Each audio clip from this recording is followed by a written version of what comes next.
نحمده ونصلي ونسلم على سیدنا و مولانا محمد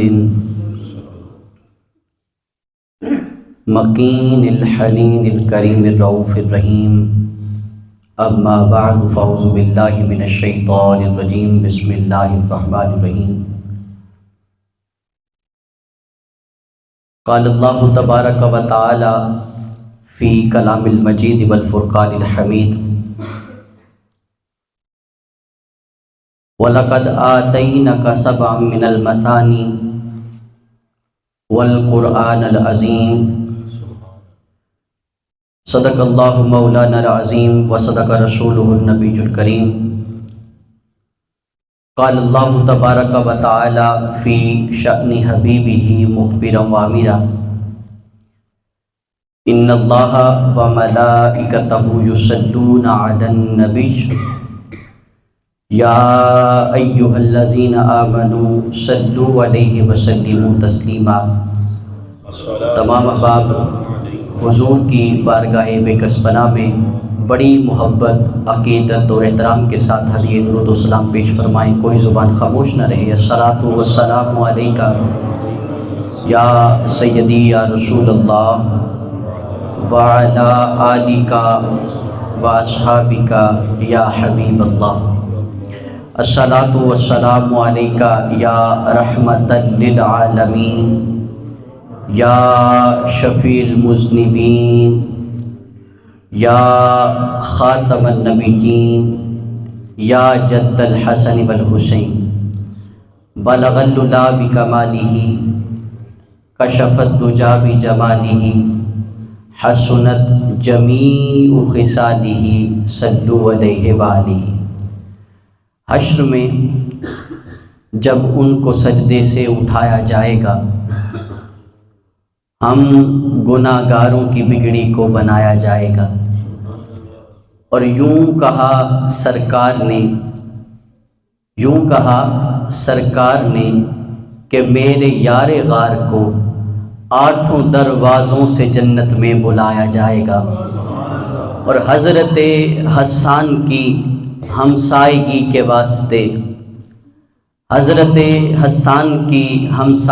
کے واسطے نعت پڑھنے سننے والوں کو بلایا جائے گا۔ بعد از حمد و صلات آج کی ماہانہ درس عرفان القرآن کی اس بابرکت محفل میں تشریف لانے والے جملہ سامعین و حاضرین، السلام علیکم ورحمۃ اللہ وبرکاتہ۔ میں شکریہ ادا کرتا ہوں محترم المقام صدر تحریک منہاج القرآن کڑیاں والا محترم محمد اشرف صاحب اور برادر اکبر حضرت علامہ رضوان صاحب، شاگرد رشید حضور سیدی شیخ الاسلام پروفیسر ڈاکٹر محمد طاہر القادری اور جملہ رفقاء و بستگان تحریک منہاج القرآن کا، کہ جن کی دعوت پر آج میں آپ کے سامنے چند کلمات تحسین کہنے کے لیے حاضر ہوا ہوں۔ دعا کرتا ہوں مالک کائنات میرا بیان کرنا، آپ کا سننا اپنی بارگاہ میں قبول فرمائے۔ اس سے قبل کہ میں اپنی گفتگو کا آغاز کروں، الانتظار اشد من القتل عربی کا مقولہ ہے کہ انتظار قتل سے بھی زیادہ شدت والا ہوتا ہے۔ تو دیر کی میں معذرت چاہتا ہوں، رستے کی سختی کی وجہ سے، رستے کے معاملات کی وجہ سے تھوڑے دیر سے پہنچے۔ میں مختصر خطاب کروں گا، زیادہ آپ کی سماعتوں کا امتحان نہیں لوں گا۔ اب ابدی وقار میں نے قرآن مجید فرقان حمید کی ایک آیہ کریمہ آپ کے سامنے تلاوت کی، جس میں رب کائنات نے ارشاد فرمایا وَلَقَدْ آتَيْنَكَ سَبْعًا مِّنَ الْمَثَانِي، اے حبیب مکرم صلی اللہ علیہ وسلم، تحقیق ہم نے آپ کو 7 بار بار پڑھی جانے والی آیات دیں، والقرآن العظیم، اور قرآن عظیم بھی دیا۔ آج درس قرآن کی یہ محفل ہے، اور نشست میں میں چاہوں گا کہ خالصتاً چند جو وقت ہم نے گزارنا ہے وہ قرآن مجید فرقان حمید کی اس بات کے اوپر گزاریں کہ جس پیغام کو عام کرنے کے لیے اس نشست کا اہتمام کیا گیا۔ اب عابد وقار اگر تھوڑا سا غور کیا جائے تو رب کعبہ نے ارشاد فرمایا والا قد، لام بھی تحقیق کے لیے، قد بھی تحقیق کے لیے، اور جب اگلا لفظ اللہ پاک نے ارشاد فرمایا آتینا کا، اے حبیب ہم نے آپ کو عطا کیا۔ مولا کیا عطا کیا؟ سبع من المثانی، 7 وہ آیات جن کی تلاوت بار بار کی جاتی ہے، والقرآن العظیم، وہ 7 آیات بھی دی ہیں، اور اس کے ساتھ ہم نے پورا قرآن بھی مصطفیٰ آپ کو عطا کیا ہے۔ بات سمجھنے کی ہے، غور کرنے کی ہے کہ جب قرآن دیا ہے تو پھر 7 آیات کا ذکر الگ سے کیوں کیا؟ کیا وہ 7 آیات قرآن کے اندر شامل نہیں ہوتی؟ مثال کے طور پہ اگر کوئی یہ کہے کہ میں نے آپ کو 100 روپیہ دیا تو 10 روپے بھی ساتھ دیے، آپ کہیں گے کہ اس 100 میں یہ 10 بھی آتے ہیں، تو یا تو یہ کہہ لیں کہ پورا 100 دیا، لیکن قرآن مجید فرقان حمید میں بلا تشبیہ و بلا مثال ایسا نہیں فرمایا وہ 7 آیات بھی دی ہیں، پورا قرآن بھی دیا ہے۔ تو بات سمجھنے کی یہ ہے کہ مولا پورا قرآن بھی عطا فرمایا اور 7 آیات بھی عطا کی، اس دونوں کے اندر فرق عطا کرنے میں کیا ہے؟ فرمایا کہ وہ 7 ہیں جز، پورا قرآن ہے کل۔ قرآن ہوتا ہے متکلم کی صفت، اللہ چاہ رہا ہے کہ میں نے تھوڑے صفات کا رنگ بھی مصطفیٰ پر چڑھایا ہے، پورے قرآن کی صفات کا بھی رنگ مصطفیٰ پہ چڑھایا ہے، یعنی سبع من المثانی والقرآن العظیم۔ تو اب عابد وقار تو اس سے مراد کیا ہے؟ سبع من المثانی سے کیا مراد؟ بخاری شریف کی شرح پڑھیں تو حضور علیہ الصلوۃ والسلام نے کتاب التفسیر کے اندر ارشاد فرمایا کہ سبع من المثانی سے مراد سورہ فاتحہ ہے، اور والقرآن العظیم سے مراد بھی سورہ فاتحہ ہے۔ تو آج کی اس مختصر سی نشست کے اندر ہم سورہ فاتحہ کے چند مضامین تفسیر کی صورت میں پڑھنے کی کوشش کریں گے۔ دعا کرتا ہوں مالک کائنات کما حقہ آج کی اس نشست کو اپنی تکمیل تک پہنچائے۔ اب عابد وقار اگر قرآن مجید فرقان حمید کا مطالعہ کریں تو جہاں کسی شے کو کسی شے کے ساتھ نسبت ہوتی ہے، مالک کائنات اس شے کو بلند فرما دیتا، فضیلت عظمت کا معیار طے کرتی۔ مثال کے طور پہ جب ہم دیکھتے ہیں کہ اللہ رب العزت نے زمین کو پیدا کیا، آسمان کو پیدا کیا، ہوا کو پیدا کیا، عالمین کو پیدا کیا، ذرے ذرے کو پیدا کرنے والی ذات، تھوڑا سا آپ میرے ساتھ چلیں گے تو انشاءاللہ تعالی بات چونکہ سمجھانے کے اندر آسانی ہو جائے گی۔ تو ذرے ذرے کا خالق بولیے نا اللہ، خالق اللہ ہے، مگر اللہ پاک نے زمین اور آسمان کو پیدا کرنے کے بعد مٹی کی قسم نہیں کھائی، مگر اس مٹی کو جب نسبت قدمین مصطفیٰ کے ساتھ ہو گئی، ان مٹی کے ذروں کو نسبت نالین مصطفیٰ کے ساتھ ہو گئی، تو اللہ پاک نے اسی مٹی کی قسم قرآن کے اندر کھائی۔ فرمایا لا اقسم بہذا البلد وانت حل بہذا البلد، فرمایا سونیا زمین کو پیدا میں نے کیا، آسمان کو پیدا میں نے کیا، ذرے ذرے کو پیدا میں نے کیا، مگر ہر شے کا خالق ہو کر میں نے کسی شے کی قسم نہیں کھائی۔ اب اس کی نسبت آپ کے قدموں کے ساتھ ہو گئی ہے، ادھر اس کی نسبت آپ کے قدموں کے ساتھ ہوئی ہے، خالق کائنات کی رحمت کو جوش آیا، فرمایا مجھے قسم اٹھانے کی حاجت نہیں ہے مصطفیٰ، میں نے قسم اس لیے اٹھائی ہے کہ اس مٹی کو نسبت آپ کے قدموں کے ساتھ ہو گئی ہے، اس لیے قسم اٹھا رہا ہوں۔ لا اقسم بہذا البلد وانت حل بہذا البلد، آپ نے اس شہر مکہ کے اندر حرام ناز کیا ہے، بے شک اس کے اندر میرا گھر ہے، بے شک اس کے اندر حتیم ہے، بے شک اس کے اندر کعبہ ہے، بے شک اس کے اندر آب زمزم ہے، میں نے سب کی قسم نہیں اٹھائی، مگر مصطفیٰ آپ کی نسبت کی دیر تھی، اس مٹی کی قسم بھی اٹھائی ہے، اس شہر مکہ کی قسم بھی کھائی ہے۔ جب نسبت کسی شے کو کسی شے کے ساتھ ہو جاتی ہے تو نسبت فضیلت کا معیار طے کرتی ہے۔ اب آئیں، ہر گھر کے اندر خواتین موجود ہیں، اللہ رب العزت نے خواتین کو عزت عطا فرمائی، مگر قرآن مجید فرقان حمید کا اسلوب پڑھیں تو جب انہی خواتین کو نسبت بارگاہ مصطفیٰ کے ساتھ ہو جاتی تو اللہ رب العزت نے ان خواتین کو جن کی نسبت تاجدار کائنات صلی اللہ علیہ وسلم کے ساتھ ہوئی، اللہ رب العزت نے ان کو دیگر عورتوں سے مختلف فرما دیا۔ فرمایا یا نسان نبی سے لستن کاحد النساء، فرمایا مصطفیٰ صلی اللہ علیہ وسلم کی خواتین اب آپ کا معیار، آپ کا وقار، آپ کی عظمت، آپ کی رفعت عام خواتین جیسی نہیں رہی، آپ ہو گئی ہیں امہات المومنین، مومنین کی مائیں۔ فرمایا کہ اب آپ عام عورتوں جیسی نہیں رہی، آپ کی نسبت بے مثل کے ساتھ ہو گئی ہے، اللہ پاک نے آپ کو بے مثال بنا دیا ہے۔ تو جب اسی قرآن کو نسبت تاجدار کائنات صلی اللہ علیہ وسلم کے ساتھ ہوئی، تورات بھی اللہ کی کتاب، زبور بھی بولیے نا اللہ کی کتاب، انجیل بھی اللہ کی کتاب، مگر ان ساری الہامی کتابوں میں جو کتاب سب سے عظمت والی ہے وہ کون سی ہے؟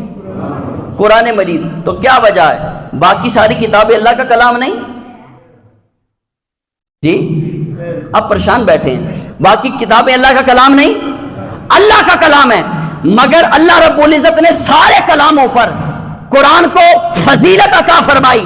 آخر وجہ فرمایا دینے والی ذات ایک ہی ہے، اب فضیلت کا معیار طے کرنا ہے، اب دینے والے کی طرف نہیں دیکھنا، لینے والے کی طرف دیکھنا ہے۔ فرمایا لیا اس کلام کو آمینہ کے لال نے ہے، اب اس کی نسبت تاجدار کائنات صلی اللہ علیہ وسلم کے ساتھ ہو گئی ہے، اس کی عظمت دیگر کتابوں سے منفرد ہوئی۔ فرمایا اس کلام کو ہم نے سارے کلاموں پر فوقیت عطا فرمائی ہے۔ تو آج ہم اس کلام کے چند گوشے سمجھنے کے لیے بیٹھے ہیں، تو دعا کرتا ہوں اللہ رب العزت اس امت کو جس کی نسبت ذات مصطفیٰ صلی اللہ علیہ وسلم کے ساتھ ہوئی، تو اللہ پاک نے ساری امتوں میں اس کا بھی معیار سب سے اعلیٰ بلند کر دیا ہے۔ اب آبدی وقار، اگر ہم سورہ فاتحہ کا مطالعہ کریں تو اللہ رب العزت کے حبیب صلی اللہ علیہ وسلم نے اس کے بے شمار نام رکھے، ان میں سے میں چند نام آپ کے سامنے رکھنا چاہتا ہوں۔ سورۃ فاتحہ کو ام الکتاب کہتے ہیں۔ کیا کہتے ہیں بولیے؟ اونچی بات سے بولنا ہے آپ نے تاکہ میں پھر آگے بڑھ سکوں، میرے لیے آسانی رہے۔ کیا کہتے ہیں جی؟ ام الکتاب۔ اس کو ام القرآن بھی کہتے ہیں۔ ام کہتے ہیں ماں کو، اور ماں اس ہستی کو کہتے ہیں جہاں سے نسل آگے چلتی ہے۔ جب ہم قرآن مجید فرقان حمید کا یا حدیث کا مطالعہ کریں تو یہاں پر ہمیں مکہ معظمہ کا ایک نام ملتا ہے جسے کہتے ہیں ام القرآن۔ کیا کہتے ہیں بولیے؟ ام القرآن۔ آخر اسے ام القرآن کیوں کہتے ہیں؟ اس وجہ سے کہ جب دھرتی پر اللہ پاک نے زمین پھیلانے کا آغاز کیا تو کہیں اور سے نہیں کیا، اللہ پاک نے مکہ سے کیا ہے۔ کہاں سے کیا؟ مکہ سے۔ اور یہ بھی یاد رکھیں کہ جس مسجد کے اندر آپ بیٹھے ہیں، جب قرب قیامت آئے گی تو مسجد پر زوال نہیں آئے گا، اس مسجد کو مسمار نہیں کیا جائے گا، مساجد کو اٹھایا جائے گا، مسجد نبوی کے قریب لایا جائے گا، مسجد نبوی کی ابتدا کے اندر حرم شریف کے اندر جائیں گی مسجدیں، وہ ساری مسجدیں مکہ مکرمہ کی ابتدا کے اندر جنت مکینی ہو جائیں گی، جنت کے اندر لے کر جائیں گے۔ اگر میں یوں کہوں سادہ الفاظ کے اندر کہ اللہ کی رحمتیں اترتی مکہ کے اندر ہیں اور بٹتی مدینہ پاک سے ہیں، اترتی مکہ کے اندر ہیں، بٹتی مدینہ سے ہیں۔ تو مکہ کو کیا کہتے ہیں؟ ام القرآن۔ کیوں؟ اس وجہ سے کہ وہاں زمین پھیلانے کا آغاز ہوا تھا، تو اسی طرح اس سورت کو ام الکتاب کہتے ہیں۔ کیوں؟ یہاں سے قرآن مجید فرقان حمید کا آغاز ہوتا ہے، اس سے ام القرآن بھی کہتے ہیں، اور ابھی جو میں نے آپ کے سامنے تلاوت پڑھی اسے سبع مثانی بھی کہتے ہیں اور قرآن العظیم بھی کہتے ہیں۔ تو اس سورت کا ایک نام سورہ شفا بھی ہے، شفا۔ کہ تاجدار کائنات صلی اللہ علیہ وسلم نے ارشاد فرمایا کہ اگر کسی کو کوئی زہر لاحق ہو جائے، انسان کے بدن میں کوئی زہر چلا جائے، اسے بچھو ڈس لے، اسے سانپ ڈس لے، اس کے بدن کے اندر ویسے زہر چلا جائے، تو اس سورت کو اگر پڑھ کے اس انسان پر دم کیا جائے، اللہ اس سورت کی برکت سے اسے شفا عطا فرماتا ہے۔ اسے سورت الشفاعت بھی کہتے ہیں، سورت الشفاعت، کہ کل قیامت کے روز جب اللہ رب العزت کی بارگاہ کے اندر قرآن حاضر ہوگا تو یہ سورت اپنے پڑھنے والوں کی شفاعت فرمائے گی۔ تو احباب دی وقار، جب اس کے ہم نے نام پڑھ لیے تو اب آئیں اس کی ابتدا کے اندر اللہ پاک نے ارشاد فرمایا الحمدللہ رب العالمین۔ یہ ایسی سورت ہے، اس کی 7 آیات ہیں، اور میں نے اس لیے اس کا چناؤ کیا کہ ہم ہر رکعت کے اندر اس سورت کو پڑھ دیں۔ مگر ہوتا کیا ہے، نماز پڑھتے ہوئے عموماً ہمارا دھیان اپنے گھر کی طرف ہوتا ہے یا دکان کی طرف ہوتا ہے، تو چناؤ اس وجہ سے کیا کہ مختصر وقت کے اندر چند معنی اور مطالب اس کے ہم سمجھ لیں گے، پڑھ لیں گے، تو جب نماز کے اندر کھڑے ہوں گے تو انشاءاللہ تعالی ہمارا دھیان دکان کی طرف پھر نہیں ہوگا بلکہ رب کے قرآن کی طرف ہوگا۔ تو ہمیں الحمدللہ رب العالمین، الحمد کے ساتھ قرآن مجید فرقان حمید کی 5 سورتوں کا آغاز ہوتا ہے۔ کلمہ حمد کے ساتھ 5 سورتوں کا آغاز۔ سب سے پہلی سورت سورہ فاتحہ، دوسری سورت سورت انعام، تیسری سورت سورت کہف، چوتھی سورت سورت السبا، اور 5ویں سورت سورت فاتر۔ ان 5 سورتوں کے اندر اللہ رب العزت نے ان کا آغاز کلمہ حمد کے ساتھ فرمایا۔ جس طرح سورہ کہف کے آغاز کے اندر اللہ پاک نے ارشاد فرمایا الحمدللہ الذی انزل علی عبدہ الکتاب ولم یجعل لہ عوجا، اور پھر یہ کلمہ حمد قرآن مجید فرقان حمید کی سورہ یونس کی درمیان کے اندر بھی آتا ہے۔ ہمارے امام صاحب ہر خطبے کے اندر یہ پڑھتے ہیں وآخر دعوانا ان الحمد للہ رب، اونچی بات سے بولے، رب العالمین۔ اور یہی کلمات آخری سورت کے اندر بھی آتے ہیں، یعنی آخری حصہ بھی ہے، اختتام بھی یہاں پر ہوتا ہے، جیسے سورت زمر کے اندر بھی آتا ہے اور سورت صافات کے اندر بھی آتا ہے۔ مشہور الفاظ ہیں سبحان ربک رب العزت عما یصفون وسلام علی المرسلین والحمد للہ۔ تو اگر ہم اس کو آسان کریں تو یہ کلمات ابتدائی سورت کے اندر بھی آتے ہیں، درمیانے سورت کے اندر بھی آتے ہیں، اور اختتام سورت کے اندر بھی آتے ہیں۔ تو جب بھی اللہ رب العزت نے اس میں سورت الانعام کو اگر پڑھیں تو آقا علیہ السلام نے فرمایا کہ 70,000 ملائکہ کے جھرمٹ کے اندر اللہ پاک نے سورت کو نازل فرمایا۔ یعنی جب ہم ان صورتوں کو جو کلمات ابتدا کے اندر جو آئے ہیں ان کی بڑی فضیلت اور فوقیت ہے، جیسے سورت کہف کا آقا علیہ السلام نے فرمایا کہ جو بندہ اس کی آخری 10 آیات یاد کر لیتا ہے اللہ پاک اس کو فتنہ دجال سے محفوظ رکھتا ہے۔ تو میں اس کی تفسیر کی طرف آؤں گا، چند کلمات آپ کے سامنے رکھنے ہیں، اور میں الحمدللہ رب العالمین، اس کلمے کا آغاز الف لام کے ساتھ ہوتا ہے۔ تو مفسرین نے لکھا ہے کہ یہ جو الف لام ہے یہ استغراق کے لیے، اور بعد میں لکھا ہے کہ یہ جنس کے لیے۔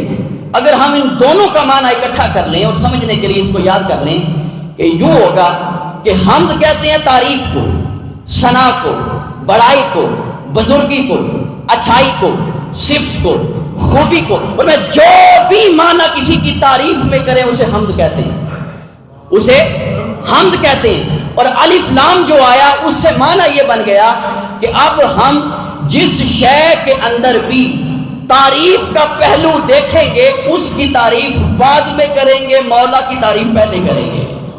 مثال کے طور پہ یہ مسجد بڑی خوبصورت بنائی گئی، اگر کوئی یہ کہے کہ معمار یعنی مستریوں کو اللہ پاک نے مستریوں نے بڑی خوبصورت مسجد بنائی، تو لغویین نے یہ لکھا، اور میں کہ اس کی تعریف آپ یوں کریں گے کہ ہم نے دیکھا کہ مسجد بڑی خوبصورت بنی، بنانے والوں نے بڑی خوبصورت بنائی، مگر کیا خوبصورت صلاحیت اللہ رب العزت نے ان معماروں کو عطا کی کہ جنہوں نے اپنی طاقت اور ہمت کے ساتھ مسجد کو بنایا ہے۔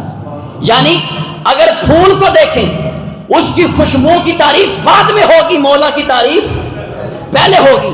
پھول کے رنگ کی تعریف بعد میں ہوگی، مولا کی تعریف پہلے ہوگی۔ پہاڑوں کی تعریف بعد میں ہوگی، اللہ کی تعریف پہلے ہوگی۔ فرمایا کہ ہر شے کو پیدا کرنے والی ذات رب کی ہے، لہذا تعریف انسان کی یا پیدا ہونے والے کی نہیں، پیدا کرنے والے کی ہوگی۔ میاں صاحب نے بڑی خوبصورت تشریح فرمائی، فرمایا چنگی صورت عاشق ہونا قاضی دانائی، اس صورت کا عاشق ہو جس ہے صورت بنائی۔ فرمایا کہ اس صورت کو دیکھ کے اس کی تعریف تم نہیں کرو گے، بلکہ حمد اور تعریف اسی کی ہے جس نے اس شے کو پیدا کیا ہے۔ آگے چلیں، اللہ پاک نے فرمایا رب الحمدللہ رب العالمین۔ رب یہاں واحد کے لیے آیا ہے، اکیلا، اور آگے اللہ پاک نے فرمایا عالمین۔ رب واحد ہے اور عالمین اس کی جمع۔ رب کا معنی مفسرین نے لکھا ہے کہ ہر ایک کو اس کی ضرورت کے مطابق دے کر پالنے والا، اس کو اس کی ضرورت کے مطابق دینے والا، یا اللہ رب العزت کی بے شمار صفات اس ایک لفظ کے اندر آتی ہیں۔ پھر مفسرین نے لکھا کہ جس کے سامنے کوئی پل کے جوان ہوتا ہے اسے رب کہتے ہیں، اسے رب کہتے ہیں۔ تو یہاں رب ایک ہے، عالمین جمع ہے۔ فرمایا کہ تم دیکھو کہ اللہ ایک ہے اور عالمین کے اندر پلنے والے کتنے ہیں، بے شمار ہیں۔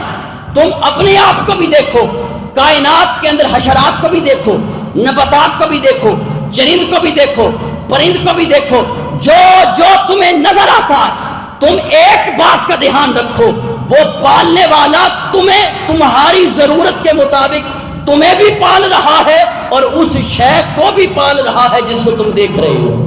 مثال کے طور پہ ہنس ایک پرندہ ہے جو سچے موتی کھا کے بڑا ہوتا ہے، جو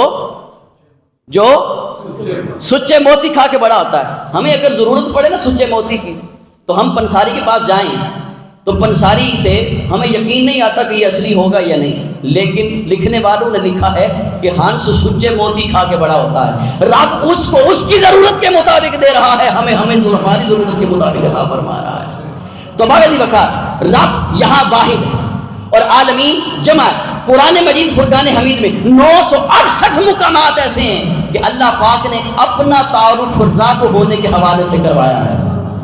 اور در منصور کے اندر عالمین کے لیے یعنی کہ 18,000 عالمین ہیں۔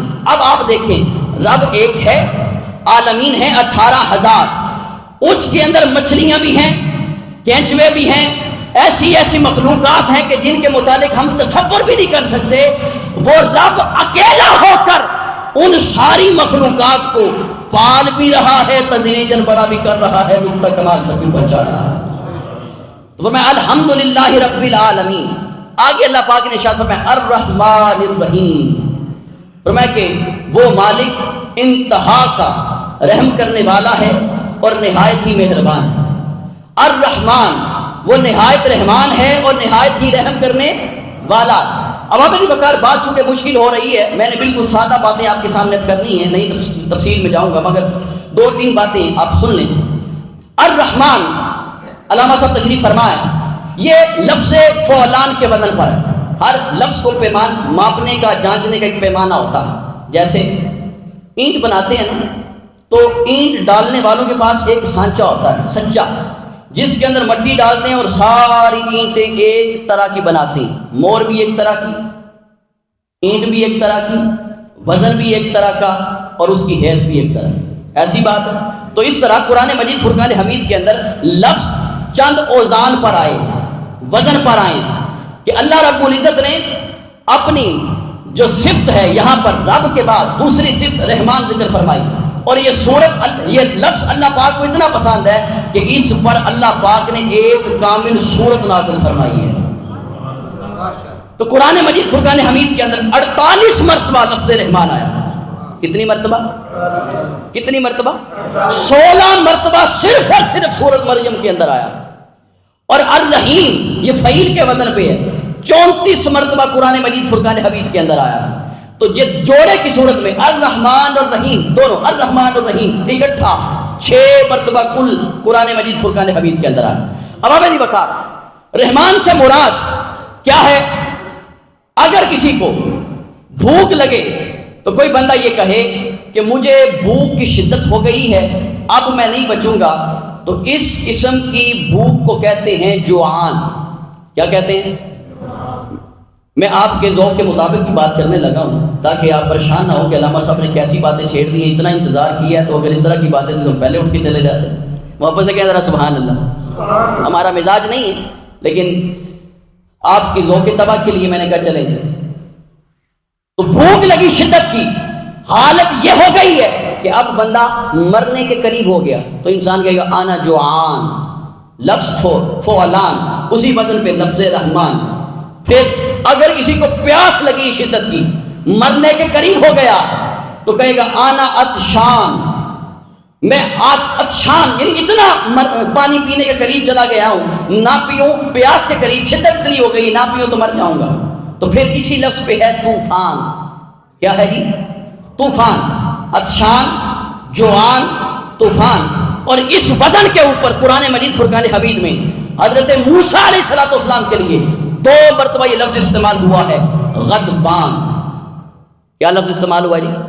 غضبان۔ آپ تورات، آپ اپنی کتاب لینے کے لیے گئے پہاڑ کے اوپر، تو واپس پہنچے تو سامری نے آپ کے بھائی اور آپ کی پوری امت کو اپنے طرف لگا لیا، تو آپ نے جو تختیاں لے کر آئے تھے وہ آ کر اٹھا کر پھینکی، اور اللہ پاک نے جو لفظ استعمال کیا، فرمایا ان کے ہاتھ کے اندر وہ تختیاں تھی جو آپ نے اٹھا کر پھینکی، فرمایا کہ جو حالت اس وقت آپ کی تھی غضبان، آپ کی غصے کی کیفیت اتنی تھی کہ آپ اس کو برداشت نہیں کر سکتے۔ اب ہمیں بتا یہ لفظ فعلان کے بدل پہ، اس سے مراد یہ کہ اللہ کی رحمت کو انسان پر اتنا پیار آتا ہے، اللہ کی رحمت نے انسان کو اس قدر ڈھانپے ہوئے ہے، انسان اگر نہ مانگے تو وہ پھر بھی عطا فرماتا ہے، اور اتنا عطا فرماتا ہے کہ اس کا حساب لگانا مشکل ہے۔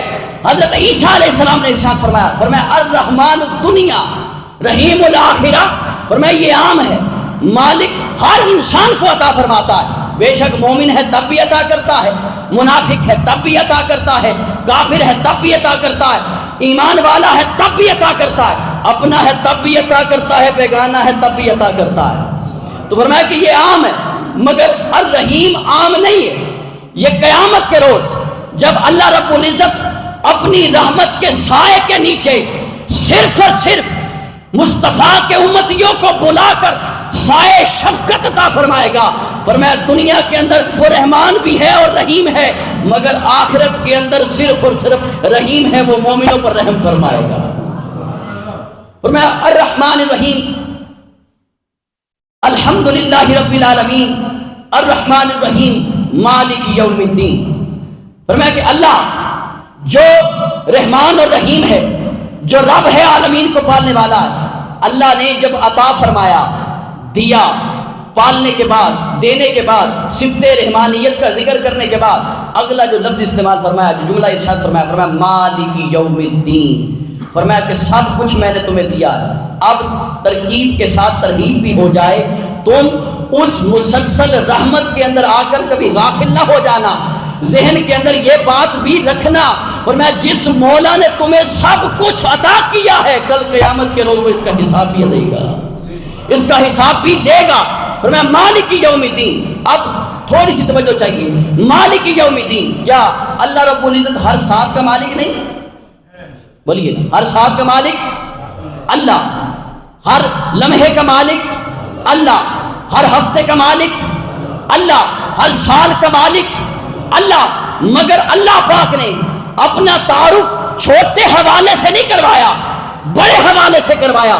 قرآن کے اندر یہ اصول دیا، فرمایا مصطفیٰ کے امتیوں جب رب کا تعارف پیش کرنے لگو تو کبھی بھی چھوٹے حوالے کے ساتھ رب کا تعارف نہ پیش کرنا۔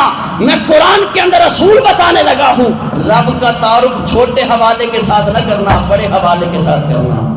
فرمایا مالک یوم الدین، فرمایا جو 50,000 سال کا ایک دن ہے میں اپنا تعارف اس دن کے ساتھ کروا رہا ہوں۔ تو باب دی وقار بلا تشبیہ و بلا مثال، میں اب آپ کے سامنے ایک بات رکھنے لگا ہوں۔ اللہ رب العزت کا تعارف چھوٹی حیثیت کے ساتھ کوئی بندہ نہیں کروائے گا۔ جو بندہ چھوٹی حیثیت کا تعارف اللہ کی ذات کے ساتھ منسوب کرے گا، مثال کے طور سے کوئی یہ کہے کہ بے شک سور کا مالک بھی، پیدا کرنے والا بھی اللہ ہے، گوبر کا پیدا کرنے والا بھی اللہ ہے، بلا تشبیہ بلا مثال کا نقل کفر نہ باشد۔ اگر کوئی بندہ اس طرح اللہ کا تعارف کرواتا ہے، اس مالک کا تعارف کرواتا ہے، تو فقہا نے لکھا ہے کہ اس نے بارگاہ ربوبیت کے اندر گستاخی کی ہے، وہ مومن نہیں رہا، وہ مومن نہیں رہا۔ لہٰذا اسے ان کلمات کو بیان کرنے سے پہلے سوچنا چاہیے کہ میں مولا کا تعارف چھوٹے حوالے سے نہ کرواؤں، میں مولا کا تعارف بڑے حوالے سے کرواؤں۔ تو یہی اصول جب ہمیں فقہا پڑھاتے ہیں، بتاتے ہیں، اور جب اہل سنت اپنا عقیدہ بیان کرتے ہیں، تو یہ بلا تشبیہ و بلا مثال وہ کہتے ہیں کہ مصطفیٰ صلی اللہ علیہ وآلہ وسلم کا تعارف جب کروانے لگو تو چھوٹے حوالے سے نہ کروایا کرو، مصطفیٰ کا تعارف بڑے حوالے سے کروایا کرو۔ دیکھیں بشر حضور ہیں، اس میں کوئی شک کی گنجائش نہیں، قرآن کے اندر فیصلہ ہو چکا۔ ہمارے بچے کو پتا ہے، چھوٹے حافظ بچے کو جس کو یہ آیت معلوم ہے، قل انما انا بشر مثلکم، فرمایا کہ بے شک حضور بشر ہیں، فرمایا کہ مصطفیٰ کا تعارف کرواتے ہوئے چھوٹا حوالہ نہ دینا، بلکہ دیکھنا کہ رب نے قرآن میں مصطفیٰ کا تعارف کیسے کروایا ہے۔ فرمایا مصطفیٰ کا تعارف کرواتے ہوئے رب نے اسے فرمایا بے شک میں خدا سب کا ہوں، آدم کا خدا بھی میں ہوں، ابراہیم کا خدا بھی میں ہوں، موسیٰ کا خدا بھی میں ہوں، عیسیٰ کا خدا بھی میں ہوں، بے شک سب کا خدا میں ہی ہوں۔ مگر جب تعارف کروانے لگا فرمایا کہ فلا وربک لا یؤمنون حتی یحکموک فیما شجر بینہم، فرمایا مجھے مصطفیٰ کے رب ہونے کی قسم ہے، مجھے خدا کے مصطفیٰ کے رب ہونے کی قسم ہے، لا یؤمنون حتی یحکموک فیما شجر بینہم، فرمایا کہ جو آپ کے فیصلے کو کما حق ہو تسلیم نہ کر لے وہ مومن ہو نہیں سکتا۔ تو اباب دی وقار ہم جب تعارف کرواتے ہیں حضور کا تو ہم اس لیے بڑا حوالہ پیش کرتے ہیں، اس لیے یہ کہتے ہیں کہ تمہیں حلیمہ کی بکریوں کے پیچھے پیچھے تو مصطفیٰ نظر آئے، مگر سدرۃ المنتہا کے اوپر جاتے ہوئے جبریل کے آگے آگے مصطفیٰ نظر نہیں آئے۔ تو تعارف ہم چھوٹے حوالے سے نہیں کرواتے، کیوں بڑے حوالے سے کرواتے؟ اس وجہ سے کہ اسی قرآن کے اندر جب اللہ پاک نے اپنے حبیب کا تعارف کروایا تو کہیں کہا وَالضُّحَىٰ وَاللَّيْلِ إِذَا سَجَىٰ، اسی قرآن کے اندر اللہ پاک نے تعارف کروایا مصطفیٰ صلی اللہ علیہ وسلم کا الم نشرح لک صدرک، فرمایا کہ اسی قرآن کے اندر مصطفیٰ صلی اللہ علیہ وسلم کا تعارف کروایا وما رمیت اذ رمیت ولکن اللہ رمی، فرمایا کہ مصطفیٰ کا تعارف کرواتے ہوئے چھوٹے حوالے سے مصطفیٰ کا تعارف نہ کروانا، مصطفیٰ کا تعارف بڑے حوالے سے کروانا۔ فرمایا الحمدللہ رب العالمین الرحمن الرحیم مالک یوم الدین ایاک نعبد و ایاک نستعین۔ اس آیت کے اندر اللہ پاک نے مفعول کو پہلے رکھا اور نعبد اس کا فعل بعد کے اندر رکھا۔ تو مفعول مقدم لانے سے مراد یہ تھی کہ اللہ رب العزت بتانا یہ چاہ رہے ہیں کہ بندو تمہیں اس بات کی ترغیب ملے، اس بات کا تمہیں خیال رہے کہ عبادت صرف سر جھکانا ہے تو کس کے سامنے؟ اللہ کے سامنے۔ جو کوئی بھی سجدے کے اندر سر جھکا لیتا ہے تو اللہ رب العزت اس کے جسم سے، اس کی سوچ سے، اس کے دماغ سے تکبر کو دور فرما دیتا۔ بس اگر فرق صرف اتنا کوئی ہے کہ وہ سجدے کی معراج کو کوئی پائے، اس سجدے کی عظمت کو کوئی سمجھے کہ اب سجدہ پیشانی کے اندر سر رکھ کے رب کی بڑائی کو بیان کر رہا ہوں، میں عاجز آ کے مولا کے سامنے یہ بات کر رہا ہوں، مولا اگر بڑائی ہے تو فقط تیرے لیے، ایاک نعبد و ایاک نستعین۔ اب آبادی وقار اللہ رب العزت نے قرآن مجید فرقان حمید کا مطالعہ کرے تو سب کچھ انسان کے لیے بنایا، سب کچھ کس کے لیے؟ بس آخری باتیں ہیں، میں بات کو چونکہ ختم کرنے کے قریب لا رہا ہوں تو آپ میرے ساتھ شامل رہیے گا۔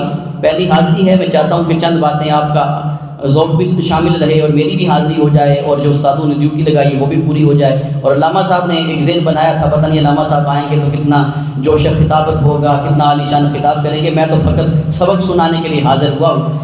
قرآن مجید فرقان حمید کو اگر پڑھا جائے تو اللہ رب العزت نے ہر شے کو کس کے لیے پیدا کیا؟ اونچی آواز سے بولے کس کے لیے؟ یہ میں کوئی خطیبانہ جملہ نہیں کہہ رہا، قرآن مجید فرقان حمید کا مطالعہ کرے، اللہ پاک نے شرط میں الذی خلق لکم ما فی السماوات و ما فی الارض، زمین اور آسمان کے اندر جو کچھ بھی ہے حضرت انسان تیرے لیے۔ مثال کے طور پہ زمین انسان کے چلنے کے لیے بنائی، انسان کے آرام کرنے کے لیے بنائی، گھر بنانے کے لیے بنائی، کھیتی باڑی کے لیے بنائی۔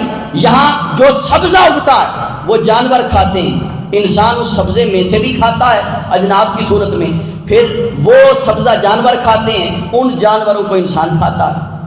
آسمان بارش برسانے کے لیے کس کے لیے بنایا؟ انسان کے لیے۔ ہوا کس کی خدمت کے لیے بنائی؟ انسان کے لیے۔ تو میں مختصر کرنے لگا ہوں، ہر شے کو اللہ پاک نے کس کے لیے بنایا؟ انسان کے لیے۔ اللہ پاک قرآن کے اندر بیان کرتا ہے زمین آسمان کے اندر جو کچھ بھی ہے انسان تیرے لیے ہے۔ میں نے زمین کو تیرے لیے بنایا، آسمان کو تیرے لیے بنایا، ہوا کو تیرے لیے بنایا، چرند پرند کو تیرے لیے بنایا، بار برداری کے لیے مویشی تیرے لیے بنائے، اور میں سب کچھ تیرے لیے بنایا، تجھے کسی کے لیے نہیں بنایا، تجھے فقط اپنے لیے بنایا ہے۔ اور میں وما خلقت الجن والانس الا لیعبدون، فرمایا میں نے انسانوں کو اور جنوں کو کسی اور کے لیے نہیں بنایا، اپنی عبادت کے لیے بنایا ہے۔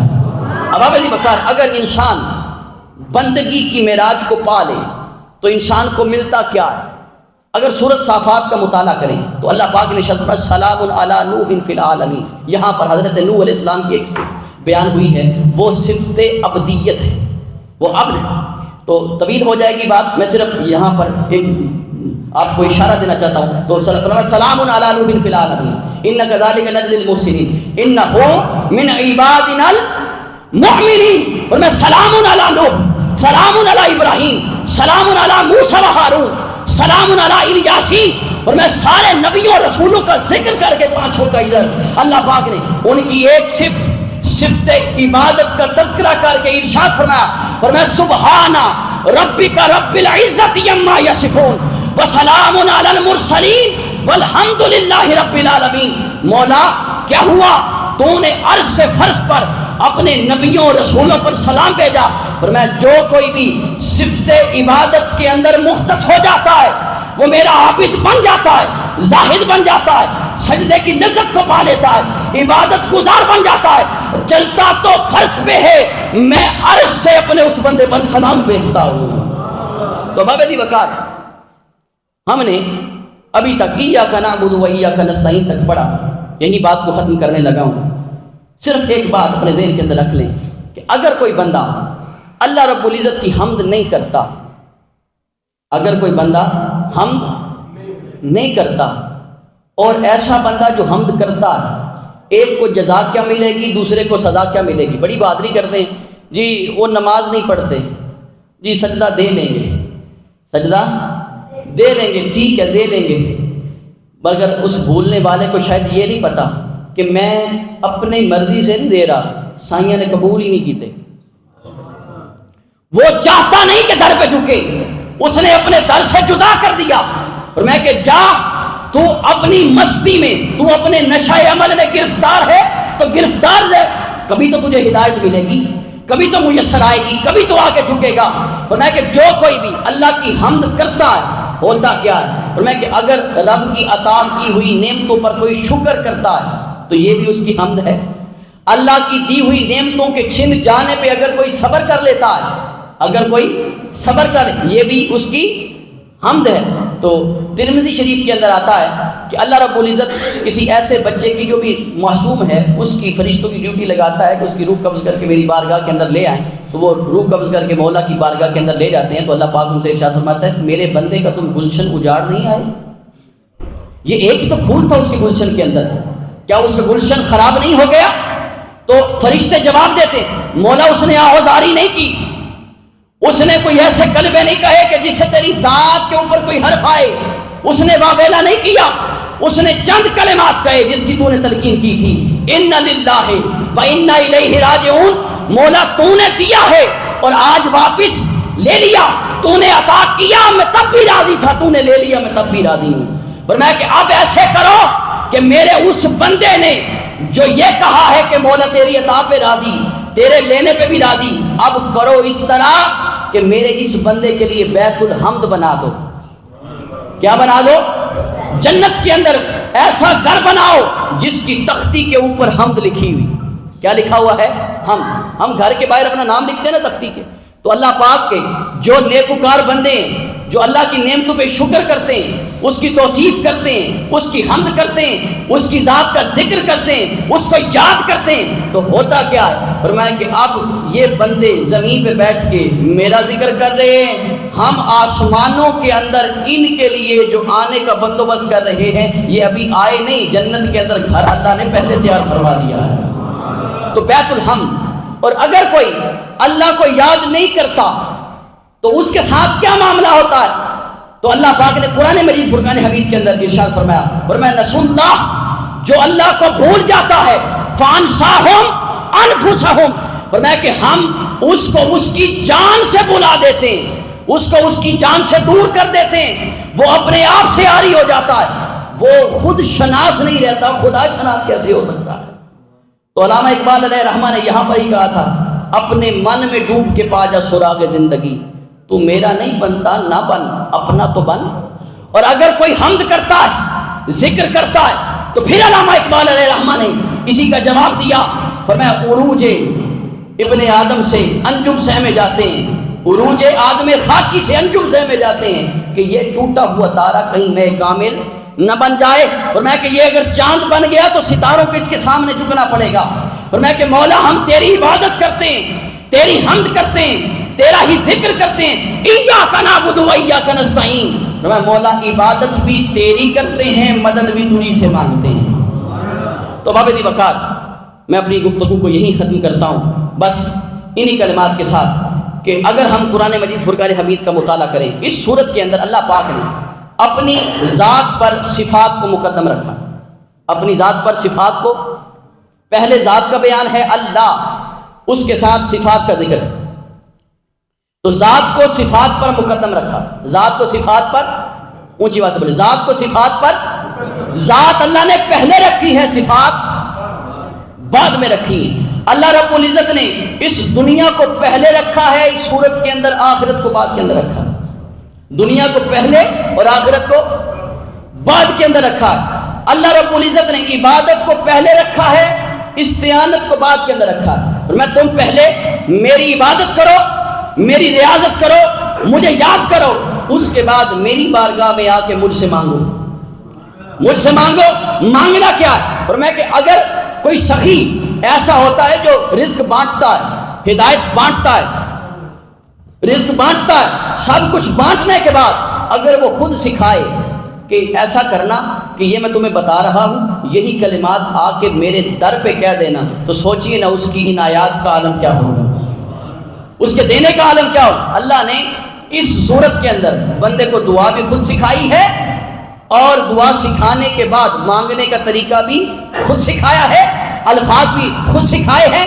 اب بندہ بارگاہ خدا کے اندر آ کر اللہ سے مانگتا ہے، مولا مجھے ہدایت عطا فرمانا، مجھے ہدایت عطا فرمانا، مجھے اپنے انعام یافتہ لوگوں کا رستہ بتانا، مجھے ان کی نظر سے دور رکھنا، ان کے رستے سے دور رکھنا جن پر تو نے غضب کیا، جن پر تو نے نظر رحمت پھیر لی۔ مولا مجھے اپنے بندوں اولیاء رحمان کے ساتھ رکھنا، مجھے اولیاء شیطان کا رستہ نہ دکھانا۔ ابابدی وقار، انہی کلمات کے ساتھ آپ سے اجازت چاہوں گا۔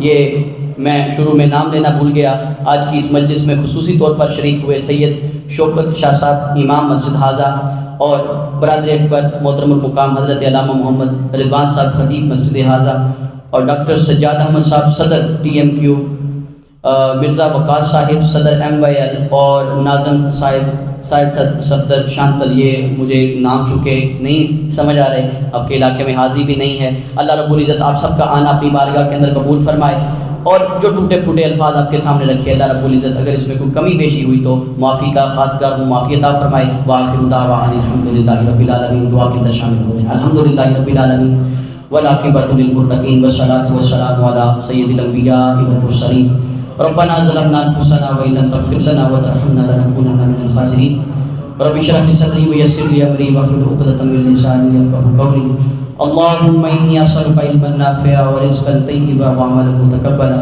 بار الہ آج کی اس محفل کے اندر جو احباب شریک ہوئے سب کو ہدایت عطا فرما مولا، ہم سب کے صغیرہ کبیرہ گناہوں کو معاف فرما مولا۔ یہ وہ گناہ جو ہم نے سب کے سامنے کیے مولا، وہ گناہ جو سب سے چھپ کر کیے مولا تو دیکھ رہا ہے مولا، ہمارے صغیرہ کبیرہ گناہوں کو معاف فرما مولا۔ ہمیں ہدایت پر کاربند رہنے کی توفیق عطا فرما مولا۔ ہمیں 5 وقت کی نماز پڑھنے کی توفیق عطا فرما مولا۔ بزرگوں کا احترام کرنے کی توفیق عطا فرما۔ تاجدار کائنات صلی اللہ علیہ وسلم کی سچی سچی محبت عطا فرما مولا۔ جو تیرے گھر کو آباد کرتے ہیں مولا، تو ان کے گھروں کو آباد فرما مولا۔ اس مبارک مجلس کے اندر جو جس انداز کے اندر بھی شریک ہوتا ہے مولا، کوئی قوت صرف کرتا ہے، کوئی مال خرچ کرتا ہے مولا، کوئی وقت دیتا ہے، کوئی صلاحیتوں کو صرف کرتا ہے مولا، سب کی کاموں کو اپنی بارگاہ کے اندر قبول فرما اور اجر عظیم عطا فرما مولا۔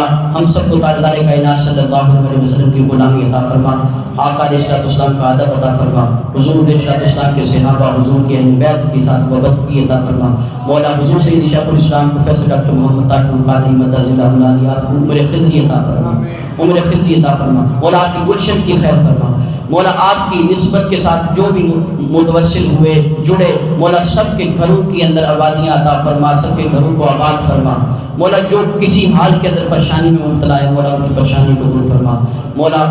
ہمارے جتنے بھی ساتھی یہاں پر آئے ان کے گھروں کے اندر کوئی بیمار ہے تو مولا ان کو شفائے کلی عطا فرما مولا، شفائے کلی عطا فرما مولا۔ ملک پاکستان کی خیر فرما مولا۔ ہمیں وحدت امت عطا فرما، وحدت امت عطا فرما مولا۔ اس کو قیوم کی عادت عطا فرما۔ وصلی اللہ تعالی علی رسول خیر خلقہ ونور عرشہ وزینت فرشہ محمد وعلی آلہ واصحابہ وعطرتہ اجمعین برحمتک یا ارحم الراحمین۔